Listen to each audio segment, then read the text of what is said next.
Because I'm gonna do this one up front like I just did this one in the back. Everybody knows me by what? Before this young lady came in my life, that was only a slogan. She made it a brand. It was just a slogan everybody knew me by.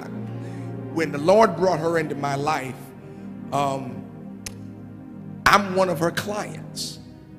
Me, internationally known, Bishop Rudolph McKenzie Jr. I'm one of her clients. That's how much I believe in what she's about to speak into your life. She turned what was a preaching slogan into an absolute stream of revenue brand for me. So if you are smart, you're going to listen to what she's about to teach you. Will y'all help me celebrate Sister Ty McKenzie as she comes? Come on. Now you can't have her.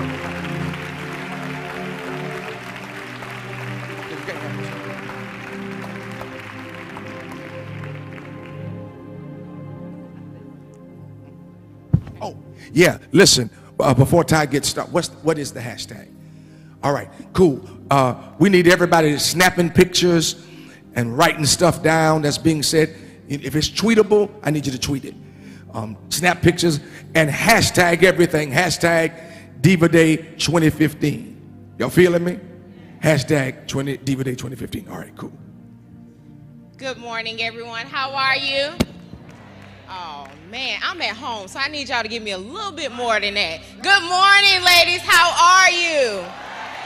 Awesome. I am so excited and honored to share with you this morning.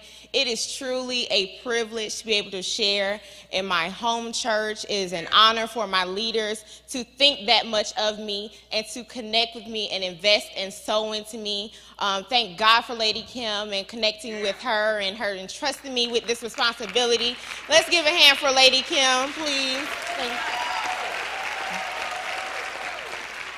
And my pastor, my bishop, y'all saw how quickly he went and grabbed his other mic, right? Because even though, as much as I do, I can't hold a purple and gold mic. It's all right, though. It's all right, though. I won't take it personally. I was so blessed by the word that Prophet Dwan brought this morning because it went right into everything that we're going to talk about this morning. And it's also in conjunction with the book. So that's how you know it's God. When you keep hearing the same thing, don't worry, well, why do I keep hearing the same thing? That's God. Don't be like that person that says, well, God, speak to me. God, tell me something. And he says, well, I told you 12 times, so now I'm quiet. Because sometimes God will get quiet on us because you keep asking the same question and he already answered several times. So don't get into that position, okay? Before I get started, where's my mommy? My mommy's here. Hi, Mommy. I had to do that. She doesn't live here, y'all, so it's exciting for my mother to be here. We're going to share this morning, and it is called I Am an Original Brand. We're going to share just a few points today. I do have my book over in the gym, so at the end we'll be able to purchase that, but we're going to go ahead and get started. I'm going to just start by asking a question. Okay, and it's not going to be rhetorical. This is a judgment-free zone, so I want everyone to answer out loud. What's your excuse for not accomplishing your goal? Say it out loud real quick, everybody at the same time so your neighbor can't hear you. Okay, good, okay. So that's your business, your nonprofit, whatever that is. So now that you've said your excuse, that's the last time we're going to address it. Okay? It's no longer an excuse. This is an excuse-free zone. Completing the assignment and being able to deal with it is one of the hardest parts of it. But you know what? If God gave it to you, you can complete it because he wouldn't give you something that you're not capable of doing. Right. So we're going to go ahead and throw that out the window. We're not going to address the excuse anymore. It's done. So we're also going to do some affirmations this morning. We're going to do it a couple of times. The first one, well, it's the same affirmation, but we're going to do it a couple of times. The first time is going to be a practice run, okay? So I want you to say with me, I am bold. I am excellent. I am my brand. Okay? So And we talked about the hashtag Diva Day 2015. Anybody that knows me, I am a social media guru. I will handle it all, do it all. So hashtag Diva Day 2015, hashtag Be The Brand. I am Ty B Mac on all social profiles, Facebook, Twitter, LinkedIn, Instagram, whatever it is, the same one, because I am my brand, so I want to make it easy for you to find me, okay? So we'll come back to the slogan here, but let's try it one more time. I am bold. I am excellent. I am my brand. Okay, so let's talk about what it actually takes to build a successful brand. Branding has become a popular buzzword that everyone says. You can hear it in Fortune 500 companies, small businesses say it, or even churches. But there are so many definitions floating around. But the way I like to break it down to where it's easy for you to understand, it's a collective experience developed by the creators that your customers and clients can say is true or false. Does that make sense? Okay, so it's a collective experience that you develop that others can say, yes, that's it, I agree. So in other words, anything that you do, say, present, all of that is a reflection of your brand. It can be affirmed to be true or false based on what you do. So if you say that you have a restaurant and fast service is your brand, but no one can get in and out in under an hour, that's not your brand. That's not your brand. You can say it all day. That's not your brand. A statement with no facts to back it up is not your brand. Okay? You'll be like, oh, I am a leader in my industry. Let's put emerging on that. Let's put emerging on that. I believe that this one will be a bestseller, but I can't say a best-selling author yet. I'm saying emerging. Right. Because what you don't want to do is sometimes we say those titles and we throw that out there, but we end up lying. And then we don't live in a way that aligns with what we're saying. Okay? So there are many elements that go into creating and growing a successful brand, and we're going to go over a few of them today, and they're also found in the book. The first one is knowledge. Creating a plan for continuing education is necessary to becoming an industry leader. You must have an understanding of your area before you can become a master in it. That seems like it's something trivial. Like, what? Why do I have to go? I got to learn? I know what I want to do. You learn until the day you die. Okay? So you cannot be an industry leader if you don't learn. I promise you that before Steve Jobs passed, he spent every day learning something new about the tech industry. There are things that we won't see until 10 years from now that he was learning about before he died, and he's been dead for about 5 years now. You must learn, invest in education. So I'm not saying go back to school, I'm not saying go get another degree, but there are so many unconventional ways of learning that you need to invest into. So whether it's a certification, there's additional outlets. One of my favorites is something called Coursera. Has anyone ever heard of Coursera? Okay, so let me hip you to game.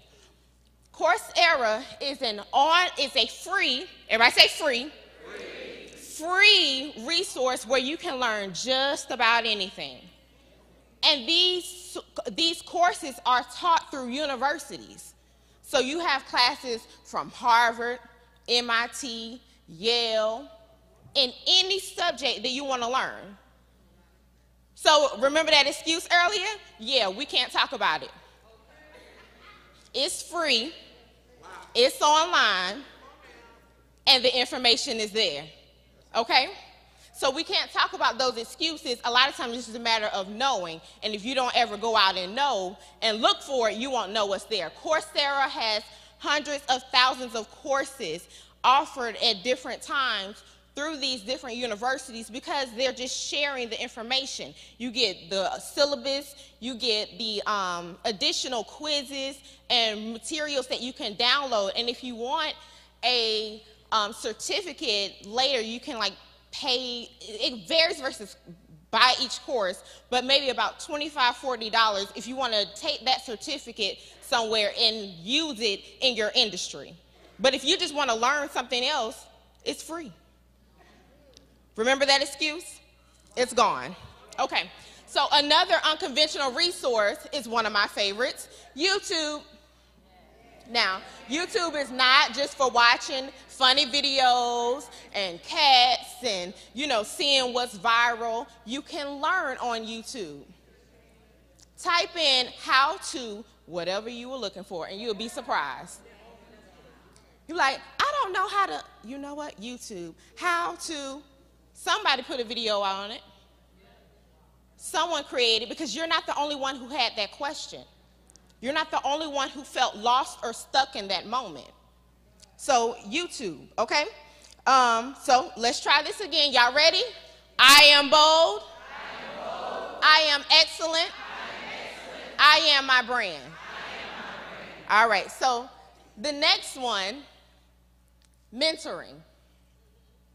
So that's why I got so excited when Prophet Dewan was teaching, because one of my favorite verses is Proverbs 12:15, and I love the Message translation. It says, fools are headstrong and do what they like. Wise people take advice. Wise people take advice. You cannot be an industry leader and be foolish. The two don't go together, okay?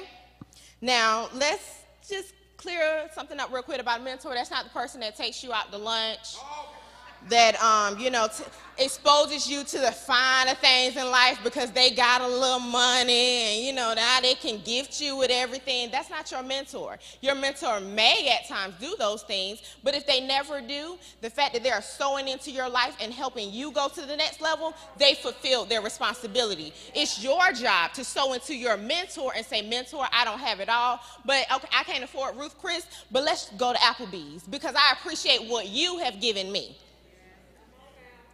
Okay? So do not approach someone to be your mentor with hopes of what they can buy for you, but instead of what you can glean from them. Material gain should be the furthest from your mind. Proverbs 27:17, the Message translation says, you can use steel to sharpen steel, and one friend sharpens another, okay? We have to connect with people because we don't have everything internally that we need to take us to the next level. Your neighbor may have something that you need, but instead you're afraid to connect with them, and they may be the mentor that you need to go to the next level, but you're afraid. Don't be so protective of your dream that you end up suffocating it.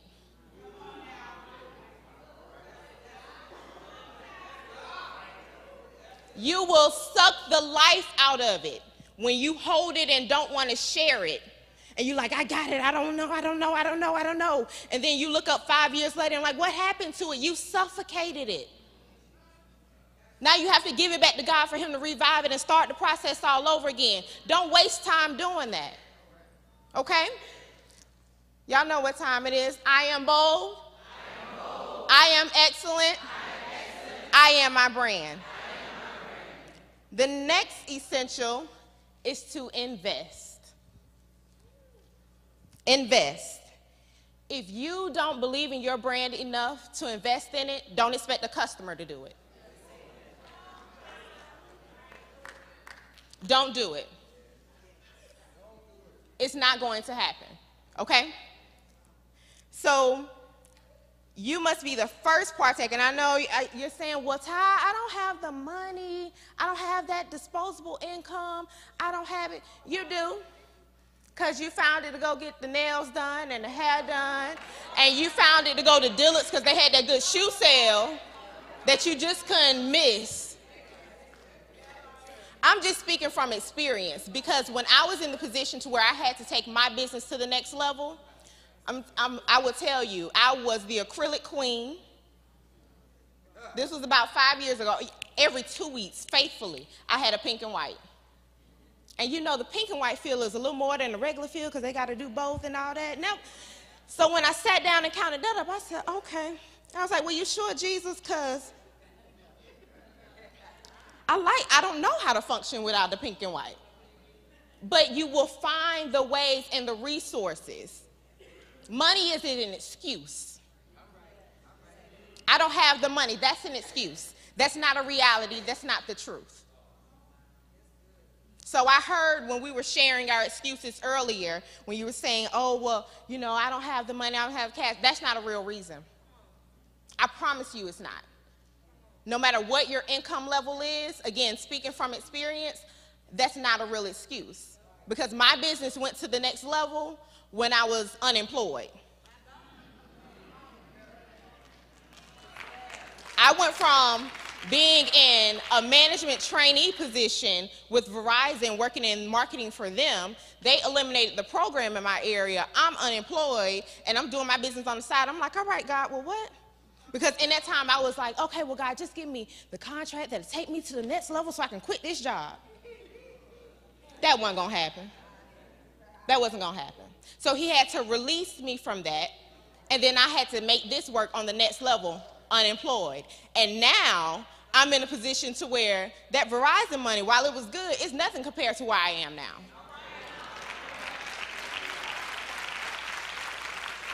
Cash is an excuse. The money is an excuse. 2 Corinthians 9:6, the Message translation says, remember, a stingy planter gets a stingy crop. A lavish planter gets a lavish crop. You get back what you put in. Okay? So don't wonder, well, I don't know, well, Lord, nothing, I'm trying. No, you're not. Be honest. You're not. You're really, really not. Okay? So really, you have to spend money on your business. And so what are we spending it on? One of the things you want to spend it on is your website. Okay? So because I work with businesses, particularly startups, I work with a lot of startups. And what I see a lot is, okay, well, what's your website? It's mybusiness.com/wix.com. Now, I don't want anyone to be offended if your website is .wix.com, but I want you to know that that's not your brand. You're representing Wix. It doesn't take that much money to invest into yourself, so it's just mybusiness.com. It shouldn't be mybusiness.wix.com. Does Wix own your business? One of the things, and I use this example in the book, is I'm not a big NASCAR fan. I know maybe Dale Earnhardt, Danica Patrick, and Andretti. That's it. But when you watch NASCAR, you see all the Goodyear and Firestone and all of that on the car. They have paid to be on that car. So while that person is a driver and they are, you know, a NASCAR professional, those companies have paid to be on their car, on their uniform, all of that. They've invested that money. Did Wix invest in your business? Why do they co-own you? Another one is Vistaprint. Vistaprint they're great for some things, but please don't take advantage of that free business card, and on the back it said, printed for free by Vistaprint.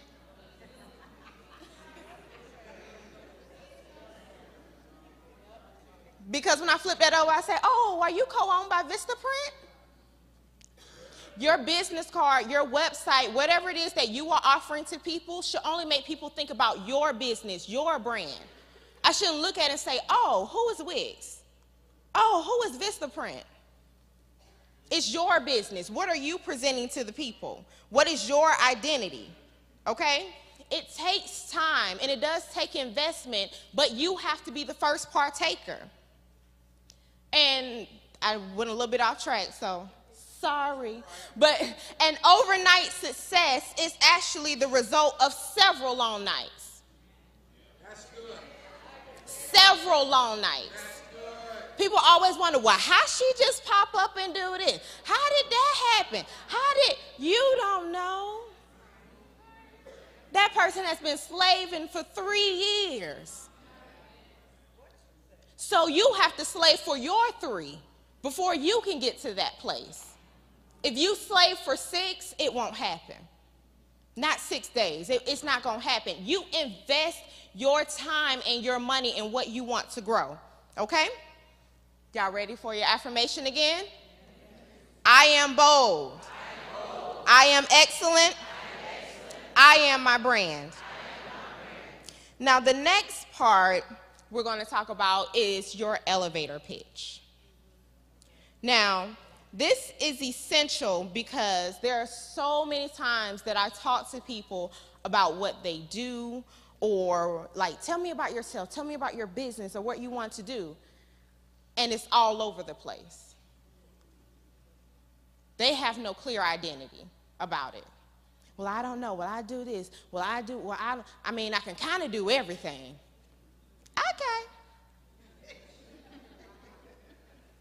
Well, what are you making money from? Well, no. How are you presenting yourself? Elevator pitch, quick and to the point. Think about one thing that I have to tell my clients all the time is, they say, oh, well, I have to do all this, I have to do that. Remove yourself from being the owner of the company or the brand and think as a customer. Would you be attracted to what you just said or presented? Would that make you invest? Think about that. Remove yourself completely from it. And in the book, I actually have an exercise about how to do a complete review of your brand and have other people do that with you. But that's essential. Take yourself out of, oh, this is mine and God gave it to you. Well, if God gave it to you, it should be excellent because everything that he does is excellent. Have you seen how the universe works? Have you seen how the human body works? Everything that he does is excellent. So if he gave it to you, it should be excellent because he's the ultimate brand maker. So if you are not walking in excellence, if you're not walking in the boldness that God gave you and aligning yourself with the vision that he gave you, you're out of line. Last night at the book release, I was telling them, just sharing with them my story about how I got started writing the book. And God gave it to me 2 years ago and told me to write a book. And I was like, I'm not writing a book. I don't know what I'm going to write a book about. Like, no. So I was like, all right, I'm not going to do that. So then I put it on my 2014 list. I was like, all right, God, I'll write an ebook. Because I was like, to me, I was like, that's satisfying the requirement, right? If I just do a little electronic something and put it out there. Every single time I sat down to write the ebook, nothing would come to me. Nothing. Every single time. I was like, so finally in December of last year, I was like, you know what? I give up. Okay, God, I'll do it. I started writing the book in December. Last night I had the release party. When you get in line with what he's doing, he'll show you the vision along the way. So sometimes you can't figure out what you're supposed to do because you're not in line. He hasn't given you step 10 because you're still on 2. So stop worrying about 10. Complete 2, then go to 3. And that was hard for me because I'm a planner. And Bishop would tell you, as a client of mine, and he doesn't have to say amen too loudly on this part, I can be very detail-oriented and I can be very...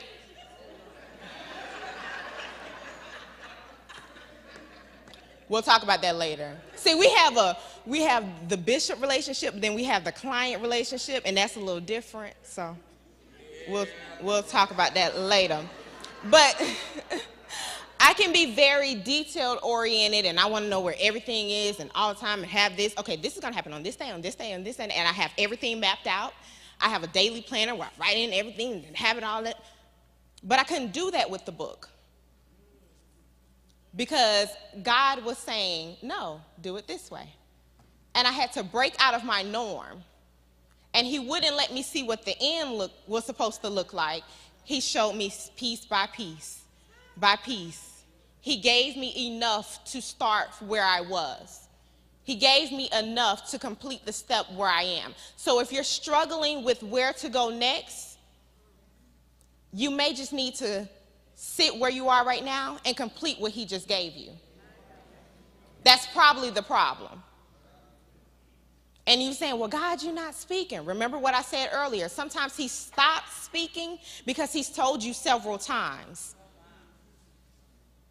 And he's like, okay, you're just wasting our time here.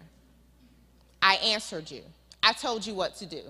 But because we didn't like the answer, we keep asking. Well, God, well, what? That's not it. That's not it. So if you're struggling with your elevator pitch, and I'm going to go through steps to show you how to do that, but stop.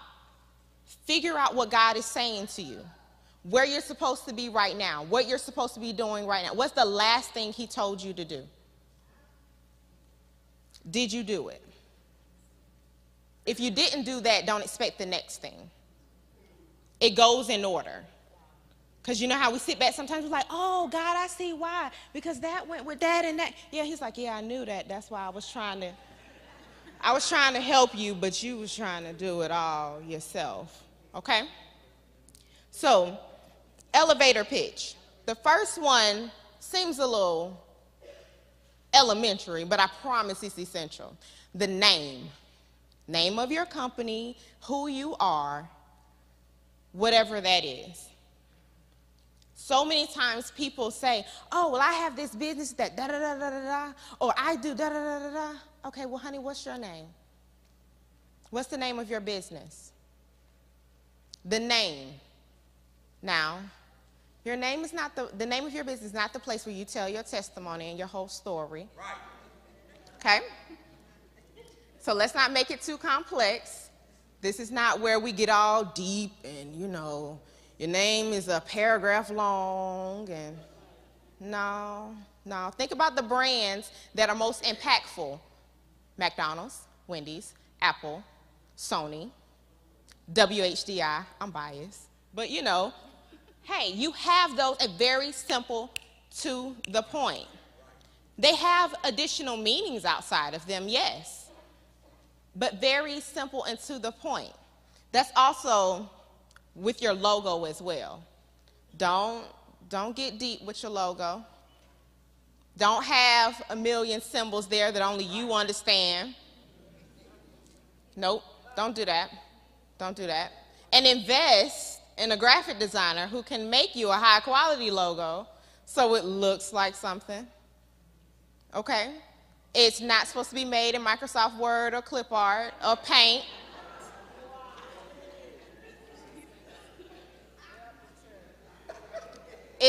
That's not where they're developed, okay?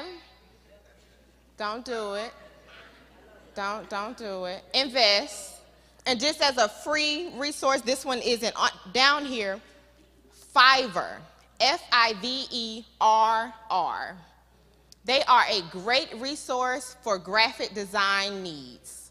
And the reason it's called Fiverr is because you can get a lot of designs created for $5. Fiverr.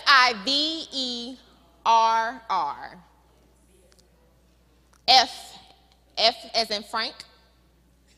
F-I-V, so it's like you're spelling the word five. Fiverr. So remember that cash excuse? Remember that, oh, the knowledge I don't know excuse? Okay? So we're moving those out of the way. So the next portion of your elevator pitch is your description. Now, this one will take some time to hone it in, to really get it to the point where you can be simple with it. So you may have to write out the longer version first and work it down to a smaller version, but make sure you include the description of your business.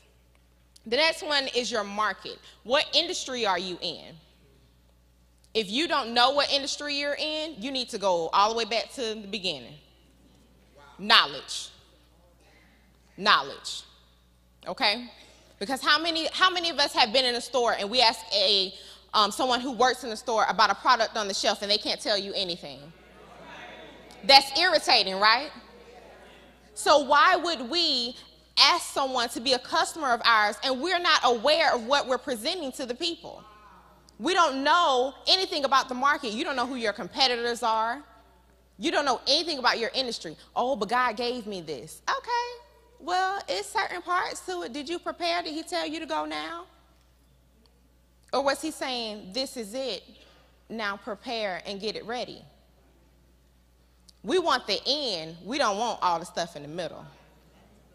You don't get extraordinary results without an extraordinary journey. It won't happen. It won't happen. Expect it, okay? So research your market. Now, the next one is similarities. What businesses are you similar to? Now, I know. Tom, my business is different. There's nobody like me. Okay. Research. Because I can promise you there is.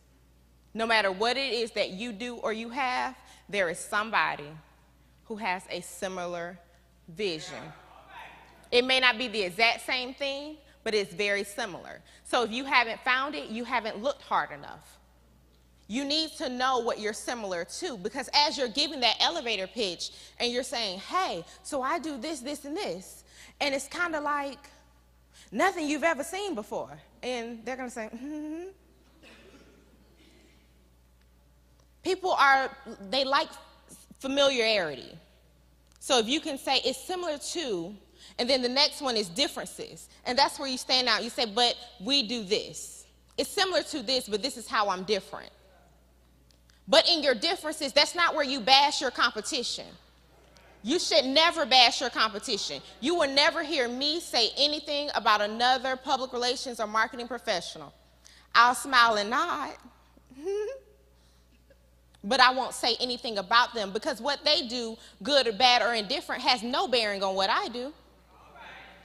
Because when you know what you do is enough, you don't have need to tear down someone else as you go.